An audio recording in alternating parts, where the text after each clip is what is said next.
Once the untouchable king of hip-hop, Sean Diddy Combs now stands in a Manhattan courtroom stripped of his empire's glimmer. Accused of weaponizing fame, wealth, and influence, prosecutors allege he led a sprawling criminal enterprise of racketeering, sex trafficking, and prostitution conspiracy. For 7 weeks, the trial laid bare a chilling world of alleged drug-fueled freak-offs, coerced sex encounters, and whispered violence, supported by 34 witnesses, including former lovers like Cassie Ventura and Jane, employees, escorts, and law enforcement. State-of-the-art evidence, hotel invoices, escort text chains, surveillance videos, all painted a portrait of alleged coercion, control, and brutality. Prosecutors hammered how Combs allegedly used threats, intimidation, and financial leverage, rent trips, even violence, to bend women to his will. His defense was blunt and confident, conceding his past violence, but insisting every act was consensual, framing it as consensual swinging, not trafficking. And today, the final closing arguments to the jury, who must decide if Sean Diddy Combs was running a criminal enterprise or was targeted by the feds because of his sexual fetishes. We are live from New York City with all the latest. I'm Vinnie Politan. Thank you so much for joining us tonight here on Closing Arguments. Great to have you aboard tonight. And the final arguments were made in the Diddy sex trafficking trial. That's it. And, you know, for a criminal defendant, that moment empowering, you know, your side telling their story to the jury, and you're kind of like cheering them on, and there's a sense of confidence. But once those arguments are done, that's it. There's nothing else you can do. There is nothing else you can do. Your future is out of your hands and in the hands of 12 jurors. And that's where we are.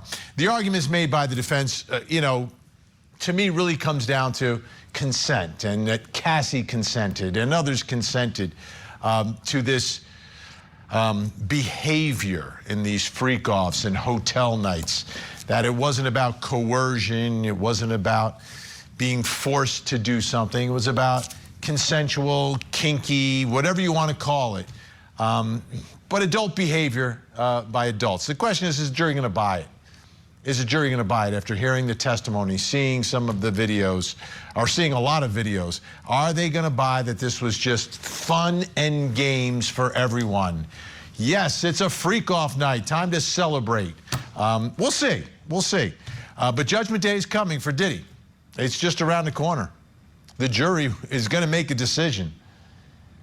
And that decision really, you're talking about RICO here, determines the rest of his life. You know, he could just walk out of there a free man if they just say not guilty across the board. The government is overreaching. The government is trying to criminalize deviant sexual behavior amongst adults. We don't want any part of it. Send him home. Or they could convict him, and then orange may be the new white for Diddy, right? No more white parties. Everybody be wearing orange. That could be the rest of his life. Think about that contrast. Like, you're going from all the way up here, top of the entertainment food chain, the top, the money, the power, the influence. For decades, he had it. And now he could spend what remaining decades he has in his life behind bars. Let's go to New York. Court TV legal correspondent Kelly Craft joining us from outside that federal courthouse on the island of Manhattan. Great to see you tonight, Kelly. Let's talk about this is coming to the end. The momentum is there, right? Everyone knows it. Word is spreading. What's going on at the courthouse now? Well, Vinnie, thankfully, it has quieted down, but during the day when court proceedings are taking place, it's a whole different story. And today it was extremely chaotic, especially when a lot of the children of Sean Combs were making their way into the courthouse as well as exiting the courthouse.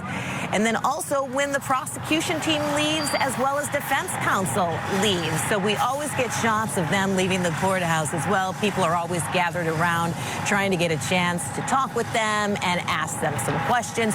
And we did get a chance to get in a question to Mark Agnifilo. This is Sean Diddy Combs' defense counsel, and he delivered the closing argument. And we're asking him about a situation where at the end of his argument in the overflow room, people broke out into applause because they really liked what he had to say. He ended by saying, "Be brave and acquit this man." People in the overflow room erupted into applause. We asked him what his reaction was when he found that out. The listening room erupted in applause after your closing. What's your reaction to that? I want to reach people and sort of have them be moved by my words. So I guess I'm happy. And that was Mark making his way outside the federal courthouse. We also have some images of the prosecutorial team, the federal prosecutors making their way outside the federal courthouse as well. That's the side exit area where people go home for the evening. And then shortly before that, we did a little bit of a show and tell, if you will, because it's always so chaotic here, and we wanted to show our viewers what it's like outside that federal courthouse. I know it's going to be a little hard to hear, but let's go ahead and play that for our viewers. We're outside the federal courthouse. You can see Diddy's children outside the courthouse right now. You can see hundreds of people gathered outside the courthouse to get his limbs out there. The black dams. They are there waiting to take the children away. This is what it's like outside the federal courthouse here in Lower Manhattan. Pretty much every day trial went on. The public. Hi kids, love you kids, love you.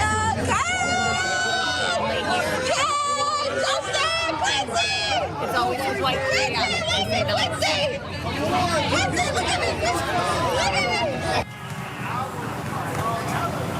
I know that was hard to hear. It's hard for us to hear us speaking as well when we're trying to deliver our live shots here. But if you noticed in that video, there was some people that had on these Free Puff t-shirts, one of whom is a man by the name of Lucci. We've gotten to know him throughout this trial. He says that he's Combs' best friend. You can see him there. I got a chance to sit down and ask him a few questions. Let's go ahead and play that for you. They are talking about, the federal prosecutors are talking about the most intimate details of a person's life, their bedroom time. And from my perspective, it's hard to listen to. I don't know Sean Diddy Combs personally, but you do. How is it to listen to all of these things? It's disgusting to hear all of his personal business being aired all around the world. France, all these places are getting this information, right? And that's his, and your bedroom is like the most sacred and private place, right? No one should, especially the government, should not be in your bedroom. That's what defense counsel argues. That's incredible to me that they can even do that. How do you think he's holding up? For the most part, you know, he's staying prayed up, he's focused, and, you know, he's like I always tell people, he's a selfless guy. He always asking me, how am I doing? He has his sisters, his sister Keisha, he has his children, his mom, how they're feeling. You know what I'm saying? And we were like, well, how you doing? No, he worried about us. How are they all feeling? You know, they're anxious, they're nervous, because, you know, at the end of the day, only God knows what's going to happen, right? And, you know, we're all human. You know, we're not infallible. You know, his fate is in the hand of 12 jurors, right? They can get it wrong. You know what I mean? You think he's going home? Oh, yeah, God willing. Like, what I think and what God got planned is two different things. Yes, and all I can tell y'all, true. Anybody that's watching, that a freako is not a Rico.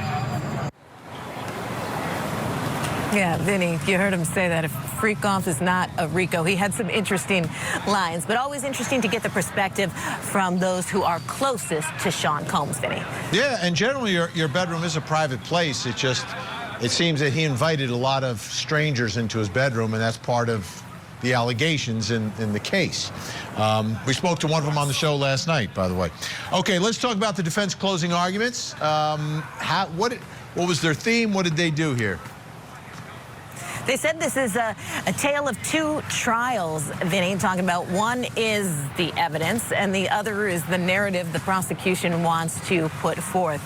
Really just ripping apart, attacking the credibility of the alleged victims in this case, Mia, Cassie Ventura, and the woman going by the pseudonym of Jane. And I know we have some information to put up for you in regard to Mark Agnifalo's argument, in which this one he's talking about Mia, and he was referring to Mia's rape claim, saying this was not unwanted sexual contact.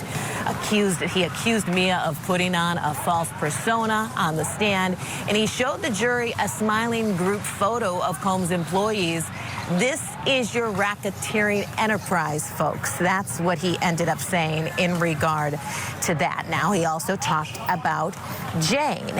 And so when Mark was talking about Jane, he talked about those hotel nights in particular, saying the government said they're not saying every single hotel night was sex trafficking. How's Sean Combs supposed to know the difference?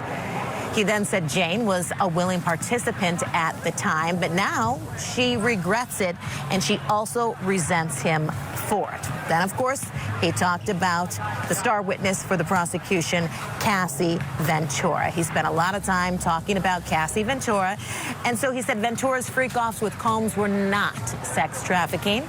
Ventura was his girlfriend. Combs did not make money from men having sex with her. They were swingers, a lifestyle that they ended up adopting as a couple. So, Vinnie, that's how he framed his argument during his close, really just attacking the credibility of those women and saying, for instance, one, Jane wanted things to be posting on social media. So she wanted more evenings with Sean Combs to show I was on a yacht or I was flown on this private plane here or there. And then he talked about Cassie Ventura being a big winner, the winner of the prize here, because she received millions of dollars from a civil lawsuit from Sean Combs.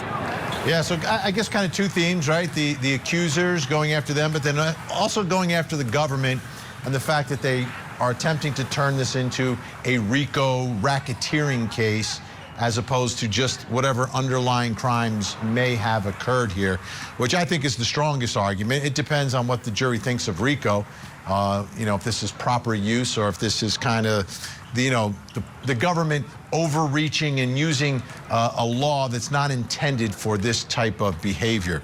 Okay. Let's talk about the rebuttal, because the government has the burden, so they get the final word. What did they have to say? And Vinnie, so Maureen Comey, she delivered the rebuttal, and she delivered it with a lot of righteous indignation. She was powerful. She was very loud at times when she delivered the rebuttal. Let's go ahead and put up some information from that rebuttal close. She said that for 20 years, the defendant got away with his crimes. That ends in this courtroom. The defendant is not a god. He is a person. And in this courtroom, he stands equal before the law. Overwhelming evidence proves his guilt. It is time to hold him accountable, find him guilty. So that's how she ended her close. Again, extremely powerful. Her voice very loud when she was delivering this, saying and talking about Mark Agnifalo's argument, saying that most of it was just laughable, Vinnie. Interesting. I mean, quite a contrast. Okay, how about Monday? So we've got a weekend off here. What's the schedule on Monday? Okay, so Monday's going to be the big day. The jury is going to come back here, Vinnie, at 9 a.m. Eastern time. The judge is going to instruct them on the law, give them the instructions, and then after that, they are going to have the chance to begin their deliberations. So that will be happening very quickly on Monday morning. The judge even said today he wants jurors to get right to it. So 9 a.m. Monday morning, they will have the chance to decide the fate of Sean Combs. And I would be ready. I mean, everyone that's watching, be ready, because this is the type of case where a jury could just say, this is a bunch of baloney, right? And it could be very quick. But if they get into it and they really dive into RICO, it gets a little more complicated and could take some time. Kelly Craft will be there, though, for the verdict. Thank you so much. Absolutely. All right, let's bring in a special guest joining us, entertainment host Holland Reed. Holland, great to have you back on the program. I have an important question for you here, because this is something that the defense said in their closing argument today, and I really want your take on it. Let's put it up on the screen. Again, this is coming from Sean Diddy Combs' defense attorney. We own the domestic violence, he said about the relationship with Cassie Ventura. But then he called it, quote, a great modern love story. A great modern love story. In spite of the violence, she was always free to leave. She chose to stay because she was in love with him. A great modern love story. Holland Reed, how would you describe the relationship between Diddy and Cassie? Oh, Vinny, thank you for having me back on. And I don't even know how far you want me to go with that. I don't know what modern love story would involve me having to succumb to sex with sex workers and traffickers and pleasing an abuser and having to be manipulated early on in my career to think that I was going to get somewhere if I made it or if I just said and did the right things and allowed myself, my body, my autonomy to be taken over by one of the biggest music moguls in the industry. What love story involves that? I would like to go back to an era where someone courted me and didn't come after me. There are a million love stories, but this is not one of them. This is a story of abuse, of grooming. This is a classic power dynamic struggle, love story that involves an impressionable 19-year-old girl from the beginning of her attempts to gain a career, something she probably dreamt about since she was a little girl. Think about all the little girls out there right now that are dreaming of becoming pop stars. The last thing that we want to do is have to have freak-offs with a grown man to somehow prove our worth in an industry that he is a part of the control of. So love story, a great American. This is not a Woodstock sit-in like one of the previous guests had said a couple weeks ago. This is abuse. It is abuse. It is abuse of power. It is abuse of money. It is abuse of impressionable young artists. It started from the beginning. From the beginning. If they want a 1 or 2 charges to stand from the RICO case, it's when you manipulate, you coerce, you use and abuse people, talent, anything you have at your power disposal to get what you want, to feed the machine. She was there from the beginning. So what love story? The love that has to happen now is Cassie for herself. And God bless this young woman. And no matter what she did or didn't do, and whether she was high or not high, drunk or not drunk, doesn't matter. She's moved on with her life. She just had a baby. And now this has got to be called a love story. She had love for him because she didn't know what love was. So we can start there. Hi, my bad. But that was the most absurd thing that I've heard. How dare you? How dare you paint this in love? Yeah, that was the closing argument. Now, let me ask you this. What was the public perception of this relationship before the elevator video, before the allegations became public? What did people think about Cassie and Diddy? Well, I think from the very beginning, she was an aspiring artist. She was approached and groomed and sought after by Bad Boy and his records, his companies very early on. She was just like anyone else, aspiring actress, talent. And I think from the external perception from the world that's not in the industry, you saw someone that is absolutely beautiful, that is being courted by this millionaire. Why doesn't it look amazing? She's getting everything she wants. She's walking the red carpets. She has a hit song. She's on the record label, and she's moving through the red tape in the industry. So early on, it looks like it's okay. Well, then very soon it became very apparent amongst those in the industry that this was not your average relationship. This was about control. This was about using her as a tool. This was about having the person that he could use to continue to use and abuse. So it's like the freak-offs literally became a reason that she did more freak-offs. And then when people came into his life later on, they were like, well, you were with Cassie, you were with J-Lo. I should be so grateful to be here. That's a part of the grooming, is that you feel so grateful, so blessed, so thankful. That is the lie that is told. So in the very beginning, you have an impressionable artist that is coming up in the ranks and she's doing well for herself, but nobody knows the cost that she's paying.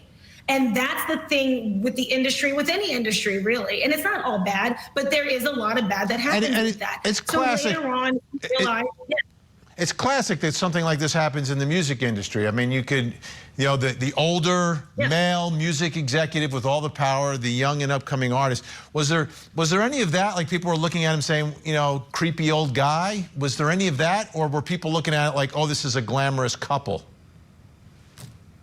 I think it's a catch-22. Music, politicians, sports. I mean, we can look at the industry right now across the board and we can have our questions, right? We're not going to go into that. We're here to talk about Diddy. So with that, yeah, I think it becomes like the Aaliyah effect with R. Kelly. They were married. She was 15 years old. So it's the same thing where you're not looking at it because you're thinking this person, they must be so exceptional, so mature because they're in the helm or in the world of these grown men. But no, these grown men have power, they have money. And even when the defense was saying, oh, she's just a cute gangster, and I'm like, did she have an empire? Did she have millions of dollars? Did she have police and security and enablers and assistants and chefs? No, she did not. She was at the beck and call of that person, the king, the Diddy, the Sean. It's not unknown to any industry that this is something that could go left very quickly. But unfortunately, we're sitting here and talking about, wow, did it look abnormal? Probably so. Did anyone want to say anything about it? Probably not, because why? You want to be in that circle. Holland Reed is going to stick around. We've got a lot more to talk about. We're going to bring in the rest of our guests and talk about the defense closing argument, the prosecution rebuttal, plus coming up next hour. Tonight on Vinnie Politan investigates the tragic death of law professor and loving father Dan Markel, murdered in the middle of a bitter custody battle with his ex by two hitmen. What did the hitmen know about Dan Markel? Tonight, we investigate. Join Court TV's Vinnie Politan with the latest and breaking true crime stories. Now, let's look at the other side of all of that. Vinnie Politan investigates tonight, 9/8 Central, only on Court TV. The brutal murders of 4 University of Idaho students. Detectives arrested Brian Kohlberger. I pray that we have justice. The Idaho College student murders trial. Live coverage begins this August, only on Court TV. And you testified I wanted to make him happy, right? Yes. And you testified I didn't want him to think that I thought anything bad of him for it, right? Right. You were asked, why did you agree to try a freak-off? You answered, I wanted to make him happy. I was in a really significantly mature relationship that I don't think I was prepared for, now that I look at it. But yeah, I loved him. I didn't him to think that I thought anything bad of him for it. I just wanted to make him happy. Right? Yep. That's how you felt at the time, right? At the time, I wanted to make him happy. Yup. That's some of the cross-examination of Cassie during the course of this trial, and it's part of the theme of the defense in this case. They delivered their closing arguments. Let me put this up on the screen. This is from the defense closing. The lead attorney, Mark Nifolo, accused prosecutors of using the racketeering count, the RICO, to criminalize Combs' kinky sexual preferences and drug use. He said the jury heard 2 trials. One is told by the evidence about a lifestyle of swingers and threesomes, and the other an exaggerated trial as told by the government. Let's get some analysis of all this. Let's bring back in our entertainment host, Holland Reed, also joining us. There he is, been a while. Criminal defense attorney, former prosecutor Mark Eiglarsh, and former federal prosecutor Maria Cruz Melendez. She's also prosecuted and convicted R. Kelly on charges of racketeering and related charges in the Eastern District of New York. Great to have you all here. Thanks for being here. Maria, let me begin with you because everyone, we've made that comparison. I think Diddy's slightly different than R. Kelly. R. Kelly's victim's a little bit younger, and he didn't have a legitimate enterprise. He was just R. Kelly who could sing. Diddy was actually a businessman. Why does the government, do you believe, sincerely believe that this was a criminal enterprise? And I know the underlying conduct that's being alleged, arson and other things that were alleged initially, is criminal. But do you think the government sincerely believes that Diddy set up some sort of criminal enterprise? I think yes. Otherwise, they wouldn't have brought the charges in this way. But I'll also note, just for RICO purposes, is that the enterprise doesn't need to be criminal in and of itself. And actually, in the Kelly case, he had a business called RSK Enterprises, and the enterprise, though, that we alleged had to do with the people who were around him, his inner circle. And in this case, the prosecution has made the same claim, too, in their closing arguments and throughout the case. They've said, this is not about Diddy's businesses. This is about Sean Combs's inner circle, the people who were around him, which included some people who were employed by him, but also included other people who he took advantage of to, according to the government, to commit the alleged conduct. Now, the alleged underlying conduct, Mark Eiglarsh, like if it's proven, it's abhorrent, it's disgusting, it's the violence. We've seen the video and we've heard or seen the transcripts of some of the testimony from accusers, et cetera, right? If that is proven, it's horrific. I just want to pull back just for a second onto the RICO. What are your thoughts, Mark, about the use of RICO in circumstances like this? I grew up in the New York area. I remember Rudy Giuliani, RICO, John Gotti, and the mob, and I understood that. And I know the mob is a criminal enterprise. Like, it's an enterprise that only exists to commit crime, period, right? And it's set up that way so the guy at the top you can never touch because he doesn't actually do anything. Diddy's actually like beating someone. Diddy is engaging in this conduct himself. So what are your thoughts about the RICO application here? I cannot hear Mark. Are you muted there, Mark? I hate to admit that I did a rookie mistake like that. When I began practicing 33 years ago, you could never find RICO being applied in this scenario. In fact, over the decades, they've used RICO more liberally against some of my clients, and I find it unbelievably offensive and not intellectually honest in many instances. The question is, what is usually reserved for Al Capone and gangsters is now being applied to somebody who's liberally using lube and Astroglide. Is that appropriate? I don't think so. However, does it apply? Can you go through each of the elements and make them apply? I think the government did a great job of showing how it absolutely can apply. It only takes two of those acts, and I think they might have gotten there. Yeah, and I agree with you. And you know, and I think you brought up an interesting point, Mark, which is like intellectually honest. Like, is this really a RICO case? Like, does it smell like RICO? Does it taste like RICO? And again, I know prosecutors very aggressive in the way they approach, trying to figure out a way to do it, but are they being intellectually honest with themselves? Why not, Maria? And I'll get to you in a second, Holland, but I just want to go to Maria on this again, give her another opportunity, because her opinion is very valuable here. She has done this stuff. Why not just charge all the underlying crimes? Look, and the first thing I'd want to note is, fun fact, I was the research assistant for the drafter of the RICO statute. Yeah. Robert Blakey drafted the RICO I know statute. you are super high end. I know that going in. That's why you're here. Right. And so even from his lips, he's noted that he doesn't, while it may not be the most usual use of RICO, that he doesn't think it's an unfair use of RICO if you can establish the elements. But I think there are multiple reasons why you might charge RICO versus the underlying crimes. RICO has a lot of benefits. Sometimes you have underlying crimes where the statute of limitations has gone. There are instances where you are trying to show a pattern over a significant amount of time. And so during trial, you're able to show each one of the alleged criminal activities that you're stating that the defendant committed. And so it just allows for more flexibility in terms of charging an individual who is harder to get at if you needed to charge each one of these individual pieces of conduct or alleged conduct individually. Now, could they have charged just sex trafficking? In fact, they did. Could they have charged just the Mann Act? In fact, they did, yes. But to the extent they believe that they can prove RICO, it isn't necessarily unfair to do so as long as you believe you have the proof to do it. That's why you're on the show. That's why you're on the show. We need someone who fully understands this.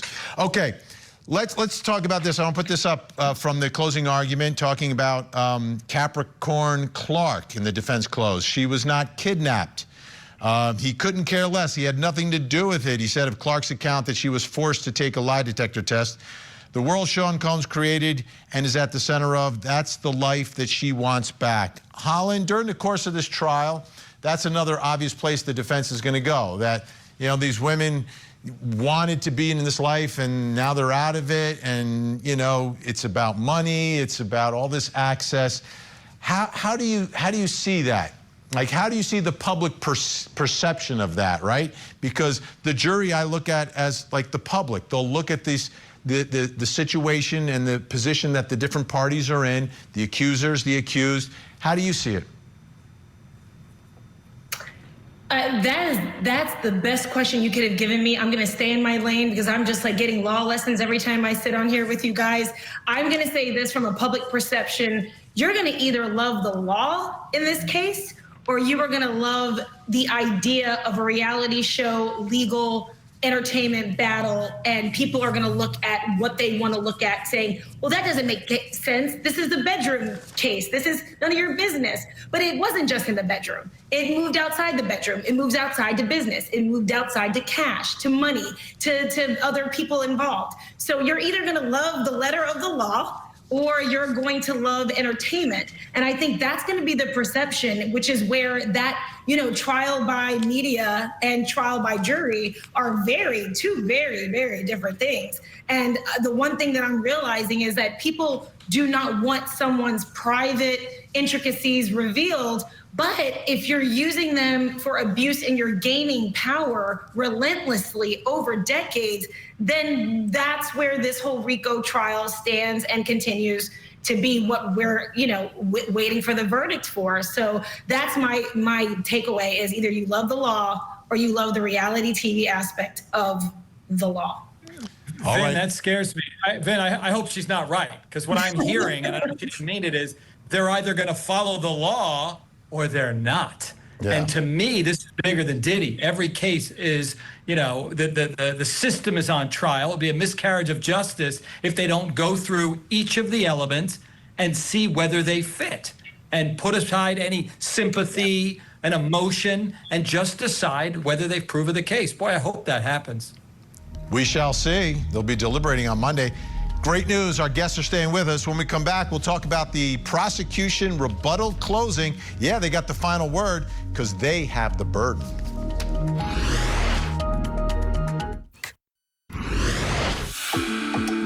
You've seen text messages, travel records, bank records, photos, audio recordings, videos. All of this evidence paints a clear picture of how the defendant committed crime after crime for 2 decades. How he didn't take no for an answer. That evidence proves to you that the defendant is guilty beyond a reasonable doubt. Up until today, the defendant was able to get away with these crimes because of his money, his power, his influence. That stops now. It's time to hold him accountable. It's time for justice. It's time to find the defendant guilty. Part of the closing argument from the government in the case against Diddy Combs, there was also the rebuttal today. They get the final word to rebut things that the defense says in their closing. Let me put this up on the screen because this goes to another one of the charges that is very prominent here. Assistant U.S. Attorney Maureen Comey said a violent 2024 episode involving Jane is the most clear-cut example of sex trafficking. Nothing Jane did that night justifies the defendant's actions. Jane may have started that fight, but he finished it with a vengeance. Let's bring back in our guests, Holland Reed, Mark Eiglarsh, and Maria Cruz Melendez. Mark, this is another one of the charges here, right? The sex trafficking. Like RICO isn't the traditional RICO that we think of. The sex trafficking isn't the traditional sex trafficking we think of. You know, the image is someone's being abducted at the airport or a bus station and they're forced into prostitution and slavery and someone is profiting from the trafficking. This is different. Do you think it translates to the jury? Maybe. I mean, nobody knows, but you're absolutely right. If this was a dive, this would be the triple Lindy You know, the prosecutors are trying to prove racketeering, which applies to Al Capone, and sex trafficking, where you rarely have, if ever, a victim who sends text messages to the person who allegedly coerces her to do it, saying, thank you, can't wait for the next one. And then she actually plans out. See, I remember the day where I was when I heard, wait, she started to plan out the freak-offs? Again, I still understand how the trauma bond is developed. That Dawn Hughes, who testified for the government as an expert, her testimony is critical. This case hinges upon whether these jurors understand why somebody would stay in an abusive relationship. If they get it, then they're more likely to convict on that count. Maria, tell me about the New York jurors. Who are we getting when you get a jury in federal court in New York? You know, I think it's tough to categorize them into one particular type, but I think you'll have people who are street smart, people who are used to seeing lots of strange things in their lives, whether it be on the subway or, you know, whether or not they're just walking down the street. But I think, generally speaking, the judge is going to instruct them that they're going to need to read the instructions very, very carefully. They're going to have to apply the law. They're going to have to apply the facts. And I do think, to the earlier point, that this is not necessarily the most usual way that people think of sex trafficking. So I think at the end of the day, it really is going to come down to whether or not they believe that a grown woman such as Jane, and I actually think that the way that the case has come out, the government has done a good job of laying out and trying to explain why these are sex trafficking cases.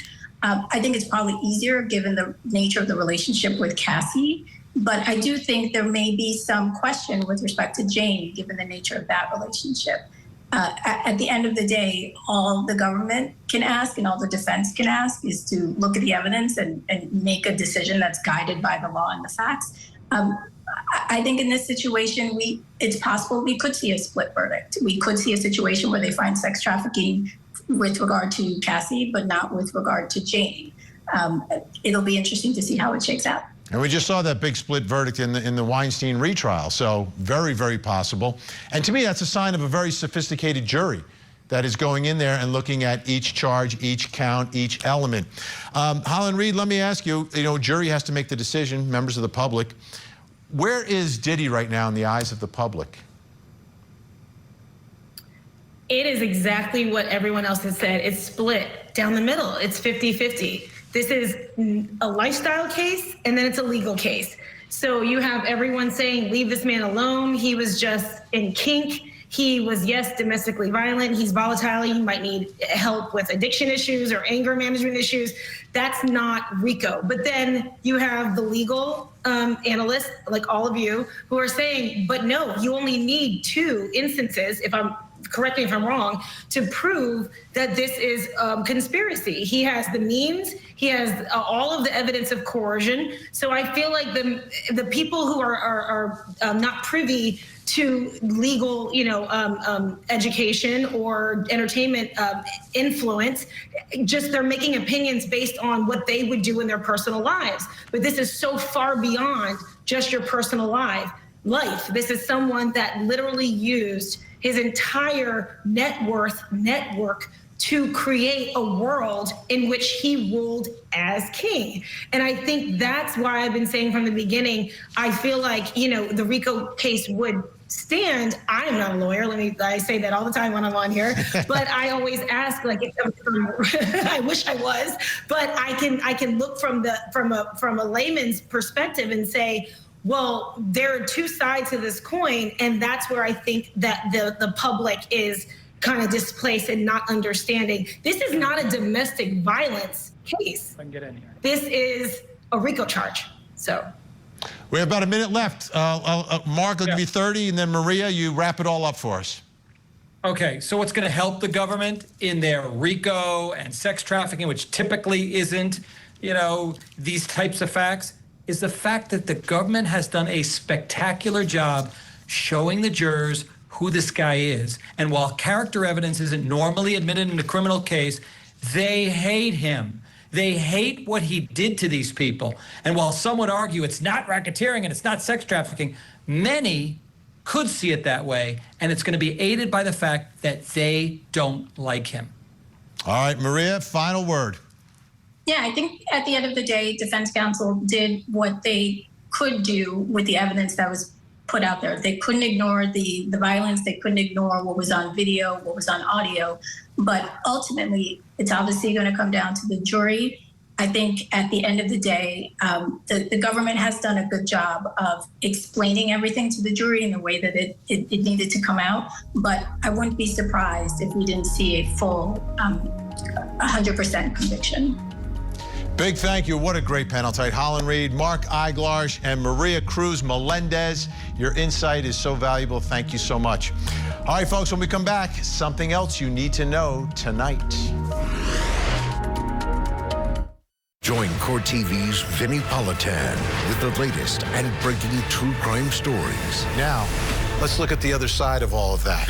Vinnie Politan Investigates, coming up next, only on Court TV. It was the retrial of the century. A jury found Karen Reed not guilty. And America was watching every moment on Court TV. We've got the best team in the business. Stay with Court TV for your next true crime obsession.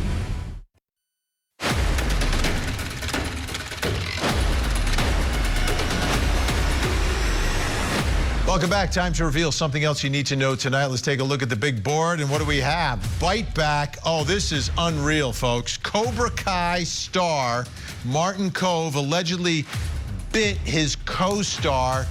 Police came. All the aftermath caught on body cam. Get ready, folks. Let's take a look. You cannot bite people. That is not okay. That is assault. And it's 100% up to her if she wants to pursue charges. I'd like to understand why you did that. I apologize. I was just playing because we're very playful together, and I bit down too hard, and I meant to. She's got a mouth mark on her. I know. No, we do not play like that. I apologize. No. So. No. I don't know what world do we, like, where to bite and leave a mark on her, which is visible. That's super not cool, and I don't know if the... It's felony assault. That's super not cool. I want to be very clear with witnesses. No, we're going to hear me, because I want to be very clear in front of everyone here. Martin, you think it's funny to play with people. We are colleagues. I have played with you on set. We've danced, we've worked together, we've shaken hands, and I came to you as a colleague and I said to your son, hey, can you tell your dad not to bite me? I'm not going to the cops. I'm not going to anyone. He says, I'm sorry. I said, it's not his fault. Just tell your dad he can't bite me. Now, in the realm of what is normal and reasonable, and I don't know if you understand that, that's called civility and camaraderie, and it's called colleagues, friendship. That's what that is. I came to you with that benefit of the doubt. Then I came to your face and I said, Marty, I said it very gently to you, Marty, you may not bite me. It hurt. You try to justify it because I don't think you understand that you cannot bite other humans. So I'm sorry, I don't know what's going on in your brain, but for you to get outraged at me is completely and utterly inappropriate. And honestly, I'm ashamed of your dignity as an 80-year-old man to scream at a lady that you just bit. You say that we're friends and that we play. Sir, we work together. We shake hands. We do photo ops. We get along. When have I ever bit you? Biting is an offense. That's why I've brought this gentleman here to speak to you, because you think you have done nothing wrong. Unbelievable. Unbelievable. I don't understand it, but it happened. All right, folks, I need you to take a look at your television screens. We have a missing child who needs your help tonight. This is Jamiyah McCalvin. She is 17 years old, missing since June 17th out of Lancaster, Pennsylvania. If you see Jamiyah, pick up the phone, make a call, make a difference. 911, 1-800-THE-LOST, or you can call the Lancaster Township Police Department. That number's on your screen right now. Let's see if we can get Jamiyah to a safe place tonight. Don't go anywhere. We have another hour of live true crime. Vinnie Politan Investigates is next. In the meantime, please don't forget to hug the kids.